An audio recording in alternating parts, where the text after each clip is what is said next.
we're back with another look into the beast of a franchise known as Castlevania. Today we're going to be looking at the redheaded stepchild of the original trilogy, Castlevania 2: Simon's Quest, as well as the final entry on the Nintendo, Castlevania 3: Dracula's Curse. I know it's summertime and it's hot as Satan's nethers, but gather round, children. Get real close and sticky, yeah. I'm about to weave you a tale of a man who grows too comfortable and is drawn into the abyss for all eternity, forever scarred by Japanese game developers from the 80s and his absurd desires to explore the depths of the classics from the days of yore. It's me. I'm talking about me. Hi, I'm Jack Hope, and I like breakfast and video games. Welcome to Gaming Over Hard, and without further ado, let's play some old shit, baby! Castlevania 2: Simon's Quest. My love of the series known as Castlevania actually started with this entry at the young, tender, innocent age of 6. Full of myself for beating games like Chippendale's Rescue Rangers, I foolishly barreled forward into the realm of painstakingly painful purification of all that was good in my life up until that point. What a terrible night for a curse it was when I decided to try my hand at Castlevania 2 for the 8-bit brick known as the Nintendo Entertainment System. I'm gonna straight up tell you that this game pretty much shaped what I come to expect of games in general. Don't get me wrong, held to today's standards, Simon's Quest is a clusterfuck of a mess that'll provide fodder for YouTubers to talk about for years to come, with video titles such as, "Bro, why do I have to kneel at a wall for 20 seconds?" and "Bamboozled, townfolk lie to you in this game."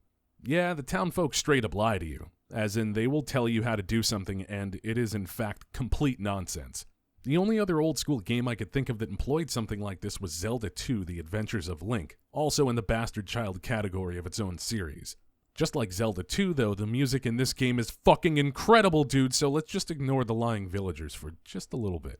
First off, having townsfolk in a Castlevania game was a new thing in itself. Gone are the linear hallways and precious fucking wall meat of its predecessor. Upon booting up the game, you find yourself in a town with some bitchin' music to jam out to. Seriously, if I could somehow will it to be, I would have this tune bumping as my official overworld theme while I was out getting groceries and shit. You can talk to townfolk who at the start provide nothing to you and are complete fucking useless husks until they want to start selling you things, and well, here's a big fuck you to capitalism, Midge. I'm outta here. After remembering that you're playing a game where you kill things, you venture forth and find yourself in the woods with another jaunty banger. But now with things to kill, fuck yeah! Just as the slaughtering begins, night falls and the enemies get a little harder to kill. This game has an actual day and night cycle that affects everything other than the dungeons, which for some reason are dubbed mansions. On my way to the first mansion, I start to recall nightmares from my childhood and how maddeningly confusing some portions of the game are. And so I dig deep and look within for the strength to look up an FAQ and not fuck around too much, because I got other Vanias to castle, am I right? I'm right, I know. I fucking know it. Buy some holy water, deliver hot leathery justice to some skelejerks and merman monsters, and arrive at the next town full of chattering fucking nobodies. It's here where the true madness of this game gets to shine, as I instinctively remember to start chucking bottles of holy water at the floor in a random house to uncover a merchant who lives trapped under his own fucking house waiting to serve you like an extra from Parasite.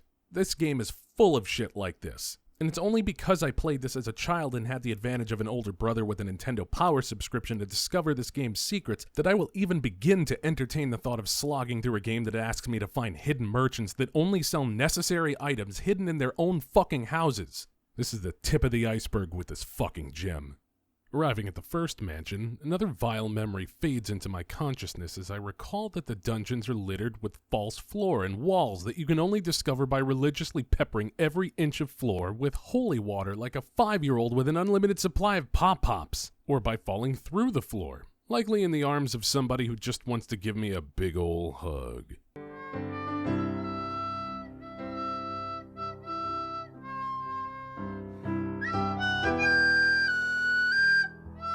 But you know what? The music here is fucking banging. Let me just play the whole game to this song that embodies all that is Castlevania in its chiptune glory. If God himself wrote music, he would sell his instruments at the pawn shop after hearing this fucking delicious majesty. Mwah! So the point of these mansions is to house the individual body parts of the recently departed Dracula. 7 years ago, when that jerk's diseased foot touched you, it seemingly put a curse on the young Simon Belmont, who would succumb to said curse if he didn't find and revive Dracula himself. Which in hindsight is a pretty fucking cool thing to do right before you die. The cursed vampiric giblets needed for this ritual lie deep within 5 mansions across the countryside. That's pretty much the lore provided for this game, which sets up every sequel for the series, and that some jackass is trying to bring back Dracula. Except this time, you're the jackass. The first jackass. Back at the mansion, Simon comes across the first of the Lestat pieces, except why would you be able to just grab it? No. You have to find someone who sells wooden stakes in the mansion and throw one of those bad boys at that bitch, and boom, you now possess a Transylvanian McRib. I leave the mansion, head to the next town, buy garlic from a dude trapped in his own fucking house, find someone who seemingly has some good information. Jack Hope pro tip, he's lying and this is not true. The eyeball doesn't reflect anything. God, here's my denouncement of this lying clown, so it gets dark immediately and a monster kills me in the town. But guys, the music is so fucking good! I leave this hellhole and proceed towards the next mansion where I encounter some more of what old people used to call Nintendo hard, which loosely translate to obscure, ill-explained bullshit so you don't beat the game too fucking fast. There seems to be a dead end here. Perhaps I'll acquire a swimming power-up or a spell that lets me walk on water. Or maybe I have to buy a blue orb and kneel here for a little bit until the camera shows me that I can indeed go under the fake water. Note that you die if you just jump in before performing what I assume is the act of praying for a semblance of intuitive game design. The second mansion is kind of another cakewalk. After sitting on a single level in Castlevania 1 for over an hour, this is almost a pure joy to run through, slapping the ever-living fuck shit out of anything that dares to get close to me. I buy another steak, skip important lore, and leave. Simon's Quest's lore, if you can call it that, is more hidden than Dark Souls for some reason. They hide hints on where to go in the walls where the fucking wall meat should be. You replaced wall meat with obscure, sometimes straight-up not true advice? What is a game but a miserable pile of random hints that you have to sort true from false? Whatever, give me some more pieces, I'm fucking out of here. The third mansion is a little grating in the sense that it is yet another bossless romp through a poorly constructed castle filled with minor inconveniences to my mighty ass-whooping whip of justice. I grab another body part and head out, and I can't help but think to myself, is brutal difficulty a part of the core gameplay of Castlevania? Of all the Castlevanias that I've played, which is to say almost all of them, including the modern takes, there always existed a breaking point in difficulty where my most primal instincts begin to kick in. And I wonder to myself how cool it would be if I just kicked a fucking hole in my TV. For fun! A number of factors keep me coming back in for punishment like some sort of a digital gimp getting his rocks off, such as incredibly catchy music, moody atmosphere, and difficult yet rewarding gameplay that instills a sense of deserved godhood in me, after clearing each boss encounter, of course. After years of having Castlevania 2 as my first Castlevania game, defending its quirks to death, I had finally seen why it was truly looked down upon in comparison. Dying has almost no consequences other than lost hearts, which can be farmed. You respawn right near where you die, even after losing all your lives. Upgrading your whip feels nice at first, but plowing through enemies starts to get old, especially since you have to farm every once in a while for hearts, which is a currency dropped by enemies, and ammo for certain sub-weapons. But the most offensive thing I could think about this game right now is that there are no bosses. They actually thought it would be okay to have multiple dungeons with no double mummy penetration, no snatching the snakes right out of that bitch Medusa's skull, no... Oh shit, it's death! The Grim Reaper himself heard I was talking all that good shit, now he wants to kick me in my fucking chest. Well, you know what? I've got a whip and 1 pixel of health left, and you won't stop me, son! I narrowly defeat the embodiment of death, which should have repercussions way worse than any of the shit going on in these games. Grab another Dracula bit, and, well, it seems death still doesn't give a shit about dying. Great. Good for him. Fuck you. Hit the Bora cliff with your head? What the fuck are you smoking, lady? The fourth mansion seems to be more of the same, but with no boss like the previous one, which is pretty disappointing. The pacing of this game feels so off at times. It's baffling that the developers approved of such design choices like only some bosses and people fucking lie to you. The fifth mansion surprises me with another boss fight, except it's even more underwhelming than the first because I remember I can just walk under them and ignore them entirely since they'll just respawn like death, cause great game design. But dude, this fucking music is killer! I wanted nothing more than to spank Carmilla, the vampire queen, or this giant face that she is for some reason here, and was awarded with an item that you cannot use or equip, but you just have to have in order to access the last area of the game. After leaving the mansion, I end up getting lost trying to find the old ruins of Castlevania and likely ruin my chances at getting the good or neutral ending. If you get the good ending of the game, which requires beating the game really quick, you see the true ending to the game, which is certainly the most offensive to your valiant efforts. Dracula rises from the dead right after you leave his grave, cause fuck you, that's why. You can't keep a pimp down, son. When I finally stop fucking around and look up an ancient walkthrough on an Angel Fire site, I arrive at the ruins of Castlevania. I know my 2 favorite pieces of music in the game now get to fill my ear holes as I Vince McMahon strut my way through an empty, crumbling structure. This entire game has been about essentially undoing your family's work for a chance to save yourself. Inflicted with the Cookie Monster's curse before landing the final blow on that bitch-ass Mark, you've journeyed across the land, breaking into weird people's houses and stealing the body parts of their worshipped icon, the Prince of Motherfucking Darkness, Dracula! You approach the sacred altar, beginning a vile ritual to resurrect the terror that flaps in the night, so you can properly bury his ass 6 feet under and perhaps not get cursed by his toe. The parts of his corpse burst into the flames that become the flesh of the most badass vampire to ever walk the earth. He barely reacts to your burning onslaught of magic and flaming whip attacks, and oh, he's dead. Castlevania 3, Dracula's Curse. So with the lackluster end to Simon's Quest, it was on to Castlevania 3, the last of the series to be released on the old school NES. I admit I was longing for a challenge again after completely whooping the shit out of the archaic numbskull of a cousin that was Castlevania 2. After a quick search, I came upon some rather interesting notes about the third trip through Vlad's vicinity. If I told you that between the Japanese and North American releases of these games, one of them was way more difficult than the other, you'd rightfully assume it was the Japanese version, correct? I was wrong in thinking this myself, and it turns out in a rare but apparently very Konami thing to do, Contra! The developers intended for the Western release, which came out months after the Japanese version, to be the more difficult of the two. Not only that, but some sprites had been completely redone, of course with censorship in mind of some of these graphical updates. The Western release also completely nerfed the fuck out of one of the playable characters who was originally able to throw knives like the sub-weapon as a normal attack, no ammo cost necessary, which made him a very different character to play. In good old America, Grant is only allowed to stab a laughably short distance with a knife that is somehow even shorter than the one he lobs in the Japanese version. The biggest difference between the two versions, however, is the incredible music. There's no difference between the compositions, but the North American release used a different and cheaper sound chip, which resulted in some of the channels being muted. The Japanese version truly pushed the limits of what could be done on an NES and came with an enhanced sound chip that brought the motherfucking bass! You best believe I ended up going with the version that had a better music. I'm sure the game won't be a cakewalk or anything, right? I'm immediately not disappointed with my choice as I'm greeted with the most unnecessary badass name entry music. If this is what you decide to put here, I know I'm in for a goddamn blowjob for my ears. After merely putting in my name, I get a classic Castlevania intro with our hero Trevor Belmont, descendant of Simon and all-around surly curb stomper of night creatures. As lightning cracks around him, he turns around with a flutter of his cape and starts giving you that look like he wants to Netflix and chill, but his friend with the account is a little behind on his bills and, well, he just wants to be inside of you. You've got some familiar territory here. Candles with hearts that are just ammo and not currency? Check. Some whip fodder to make me feel like a fucking champion? Check. Some platforming without false floors? Triple check. This game nails the feel of the original Castlevania in a way that Simon's Quest didn't. The gravity of falling feels just right, the pacing of the game flow, the whole part where the game doesn't start you in a town with nothing to do. It's like Konami completely ignored whatever design choices were made in Simon's Quest and cast it aside like the redheaded stepchild everyone seems to think it is. Little details seem to pop out at me during this playthrough, such as how important it is to feel strong at the start of a game. Practically everything you come across dies from a single hit in the first stage, except the returning, "Come on, seriously? Fuck you, Bone Pillar!"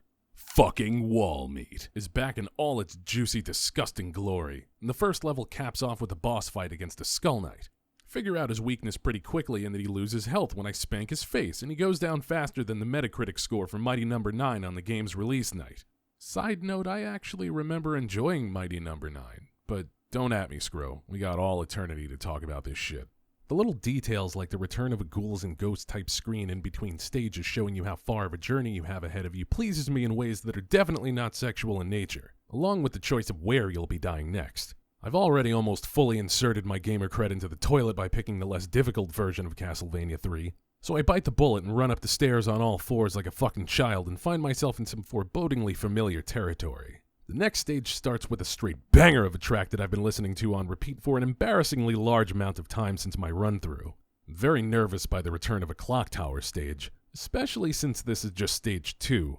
But the catchy music instills me with a false courage that only gorgeous, triumphant chiptune can. And so I make my way forward, cautious, pessimistic. Hey, yo, fuck you, clock! Things seem pretty straightforward in this stage, despite Medusa heads and the like trying to unsuccessfully knock me off a platform. I even managed to find one of those silly Roman numerals in the wall which allow me to fire multiple sub-weapons at once. I'll seemingly not need it as I find another boss that shares the same weakness of the first boss in that he's a little bitch. Wait, what's this? Cutscene? Guys, don't get your Metal Gear in my Castlevania, alright? So this is Grant, a playable character I mentioned earlier who controls like, well, not Trevor, that's for damn sure. I can switch to him at any time easy enough, but he's a little on the janked up side of things. He can crawl on the ceiling, which actually creates more of a problem than a traversal solution.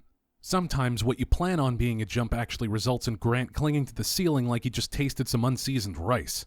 He's got a weird hop that doesn't quite feel right either. He can move and duck at the same time, so that's pretty cool for certain areas. Seems like that kind of human evolution is only accessible when you're a barefoot hunchback, but okay, sure, limitations are limitations, I guess. Once you unlock Grant, the goal here is to go backwards? I'm sorry, you want me to just walk back to the entrance? In all honesty, I haven't played many NES games that required backtracking, and the level design totally kept this in mind, so you won't be reaching a point where you say, have to jump to a higher platform that is not reachable.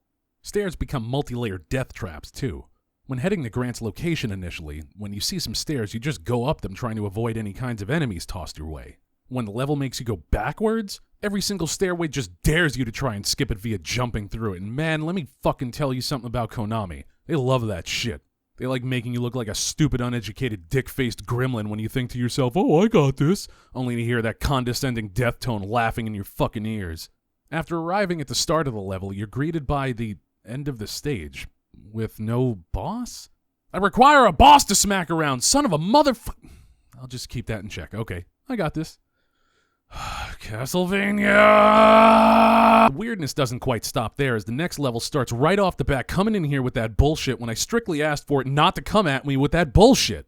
After slaying an orgy of owls, the game allows you to choose between two routes for the rest of the stage. I spent probably 3 solid minutes staring at the screen second-guessing what should have been a pretty simple decision. But I ended up staying on the top path. The scenery and music didn't change much, so I got to enjoy the pretty cool parallax scrolling effect, which was pretty difficult to achieve on the NES without massive slowdown. My god, they figured out how to use the whip! All hope is lost! Oh, you just smack him and his body crumbles. Okay, I got it. At the end of the stage, Trevor must defeat a hulking Cyclops that only knows how to Zoidberg crab walk back and forth, but without the comical Three Stooges chuckle to reel it all in. For some reason, Scott Summers over here was guarding the literally stoned witch Sypha. Fans of the Netflix animated adaptation will instantly not recognize her as none of her signature sass or Satan-sizzling sorcery seems to be on display here.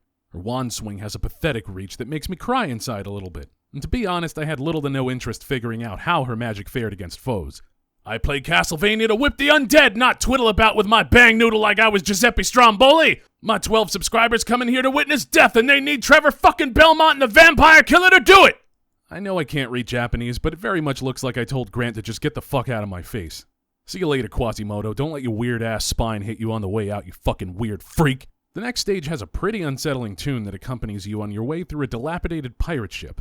You thought Bowser got out of hand designing his ships? I'm very curious as to who the fuck thought it was a good idea to make the interior of their ship meant to house a crew capable enough to sail through stormy waters a fucking dungeon. No wonder there are corpses everywhere. Your crew didn't have a chance, dude. You couldn't give these guys a single bed, but you put a whole-ass castle in your ship?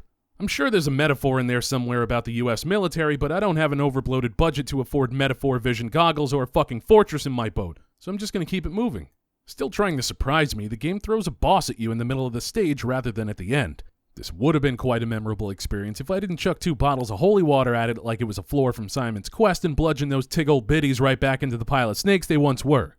Trevor battles his way past weird physics-based platforms and ghosted. I'm sorry, did I fucking bother you? Did I say something that offended you? Fucking hell! Alright, I got this. Holy fucking shit! So I pretend I didn't have a full-on mental breakdown and power through the rest of the stage where there's another boss fight? Alright, I'm all up for more bosses. Oh fuck, the double mummy is back! Actually, one of them is down already? Okay, I got this, I can do this. Wait, I did it. Holy shit, wait. There's more? Okay, wait, the fucking Cyclops? Maybe it's a different Cyclops? No, it's the same crab-walking fuckface from earlier. Alright, let's talk about this here for a second. So far, Castlevania 3 has been a mixed bag for me. There's been this, how do I describe this, consistent inconsistency that covers almost every aspect of this game. I started off feeling relieved at the return to the formula of the original over its strange sequel. We wanted fucking wall meat and bosses, and they gave it to us. But I'm pretty sure that there was only a single boss that I beat on the first try during my run of Castlevania 1 versus more than a few one-take willies I've encountered in Castlevania 3. The music is, of course, awesome as always, top-notch for the series in my opinion, but here I am a few stages in, somewhat bored by the level design. I recognize the surprises like a mid-stage boss and route selection, but to me the fluctuating difficulty spikes are incredibly real and very fucking awkward. Maybe somehow I've transcended space and time, embodying the spirit of the Belmonts themselves, and armed with an alarming 30 years of gaming experience, I've become too good? Look, I'm very used to cheap feeling death in Castlevania, hell, in gaming overall. I know that trial and error was, and still is, the philosophy behind the series, and that you will die, and you will get better, remembering enemy patterns and enemy placement just well enough to squeak by without having a big L carved in your fucking forehead. This room is not fun. This does not reward your pattern memorization. This doesn't make you recall previous areas, scrounging for some foreshadowing that will allow you to pass. Nope. This room is just lined with fucking bone pillars. Have the right sub-weapon to deal with it, or get hit a lot, or take, 5 whole minutes out of your life carefully walking up a few flights of stairs, stopping every ledge to smack fireballs out of the fucking air. I know it's really nitpicky, but this section right here, to me, seemed like one of the laziest things Konami has ever done. And Konami once retooled one of the greatest stealth action titles in the history of gaming into a fucking whack-ass sluggish survival horror game stuffed with more unnecessary plot points than Spider-Man 3. A wild Frankendude appears. A wild Frankendude gets put in the fucking ground. See what I mean? The next level definitely heard me talking shit and sends flea men after me the moment you hear the first 2 notes of the stage track. This level is a bit more varied than the last in enemy variety and scenery, and introduces waterfalls that will either slow you down or speed you up depending on which direction of the water flow you find yourself. I dig this more than those weird Mario World-style wobbly platforms in the previous stage, and plus the water hides enemies that you can identify from their silhouette that like to pop out right as you're of course being accosted by many crazy burbs. This level doesn't have any straight-up nonsense like the climb of bone pillars and misery from the previous level, and so my rage subsides, allowing me just to play the game without having these glaring issues mount me in front of my loved ones for dominance. I arrive at the end, and up from the depths of hell rose 2 dragon heads that I guess are sort of threatening with their fire spittle and immense slowdown causing necks. I once again put them down, somehow missing the brutal no-fucking-jokes difficulty of the original title. I do appreciate the relief of beating these guys on the first try, but I'm also missing the incredible high of defeating a boss that has killed me enough to warrant jamming bamboo shoots under my fucking fingernails. Stage 9, like every stage before it, starts with another dial-on-worthy banger before they dare to bring back the wobbly Mario World-style platforms? Are you fucking serious? Is this game alive? Are you listening to me, Konami? Right now? Through the binary and shit? If you're hearing this message, can you stop making shitty Contra games? Every time you do, I fucking die a little bit. There's a section of the stage that's a pretty cool descending auto-scroller that has you jumping on and off of crumbling blocks. I truly wish that there were more unique rooms in the game like this, but what are you gonna do? Send them angry letters telling them to patch a 30-year-old game? I know. They never answer your letters either, right? The boss for the stage is yet another increasingly difficult gauntlet, and I gotta say, this is where this truly grew thin. I get what they were going for, but repeating the same bosses over for a few encounters isn't really difficult, especially since these guys have pretty predictable patterns and don't hit too hard. It just feels like a literal battle of attrition. The addition to this battle is a giant red devil that kinda reminds me too much of the old cookie monster himself, Dragulia. He does get the upper hand on me a few times, so I do feel a bit of satisfaction when I finally squeeze the life out from his eye sockets like fucking meat toothpaste. Stage 8 starts with a straight OG banger that is Vampire Killer, the first stage theme from the original Castlevania. This is the shit that I fucking live for, folks. Little throwback moments like this, scaling a very familiar looking castle filled with enemies from both Castlevania 1 and 2. Right when you think everything is cool though, they do a very not stage 1 thing and throw death at you. So Konami was saving this guy. They knew they were setting everybody up. They had the squash match jimmied from the get-go. They make you fight these punk-ass gauntlets and Franken-friends, and they make you think you're a big dick boy. Let me tell you something about Death here. He doesn't give a shit how big your dick is because he's the bone daddy of hell, and you will suffer a severe case of scythe in the head if you think he will not push your shit in sideways till you drown in your own digestive juices. Death will laugh at your feeble attempts at memorizing his patterns and wildly jump around the room like a fucking hyena on crystal meth. You will chortle into the night as you die over and over and over again, and when you finally think you've won, Just when you actually think you won, he'll mutate into a giant golden skull that breaks the laws of space and time by wrapping around the screen, hurling scythes at you as he actually laughs at your misfortune of running into him. This was quite a challenge, and even though I look at it proudly as a tough but fair fight, pretty certain that after my 7th or 8th attempt, I wanted to eat my controller, shit out the controller, mail the remains to Konami HQ complete with a spring loader that'll jettison the shit right into the face of the first person who opens it up, covering their faces with the shit. But I didn't. So Stage 9 has the best track of the game, Fight Me and Fucking Die. This is where they throw everything at you. Skeletons with whips, snapping auto-scrollers, semi-bone pillar walls, glitchy spike traps, mermen, Medusa heads, waterfalls, fucking everything. I can feel the tension here more than any other part in the previous titles, and the music is definitely a huge factor in this, because man, this was a demanding, taxing stage. Normally I would have ground my teeth into dust from the dementia suffered from playing something like this, but music is and always has been the most powerful drug we've made. So far. The second to last boss of the original Castlevania trilogy is in fact your dumbass, or at least a blob that's taken your shape. And if you know me, you know how serious I am about my fucking shape, so I will get all up in this dude's ass, exploring the vast regions of his inner walls before firmly planting my foot of justice right in his center, vaporizing his stupid face to cinders. His widow is notified and thrown down a flight of stairs. He is survived by none! Now we find ourselves at Stage A? What the fuck is this? Could they not call it Stage 10?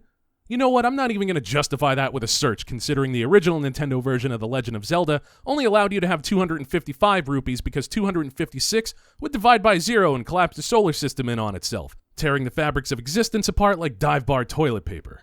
The final traditional stage of the game plays itself a little safe at first, slightly complimenting your dress before boldly hitting on your mom by chucking some Medusa heads at you during a descending auto-scroller that was just tricky enough to have my dumbass jump into the abyss more than a few times. Next up is a deceptively fucked up section composed of a collapsing floor and some bone pillars that do not care about your well-being at all. It's a short trip through a few more screens with nothing too jarring make an appearance other than, Come on! Come on, that was the fucking game! Fuck! When you finally bash your head into the ground long enough to ignore the pain of getting through this level, you arrive on the steps of destiny, a lone staircase piercing the black night itself. You ascend, cutting through the villainy permeating from the lair of all that is evil in this world. The music swells, your courage overflows, your grip tightens on your enchanted chains, and you face him on his throne.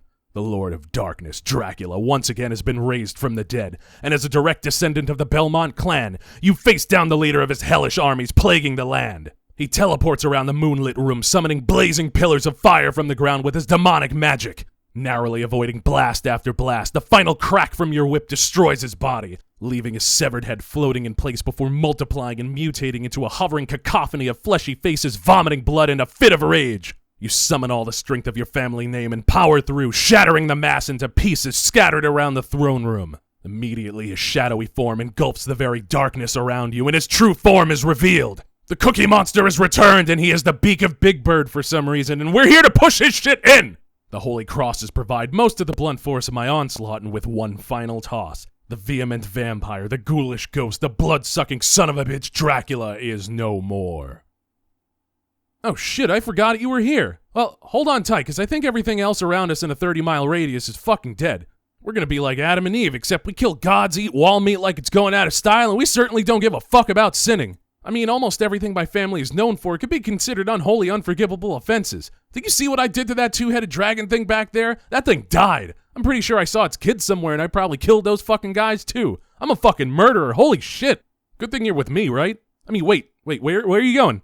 Hold up, baby. Sylphia? Sissy, what was your name? Come back! I crave the human touch! Thank you for watching Gaming Over Hard, and please fondle my like and subscribe buttons because I require attention to live.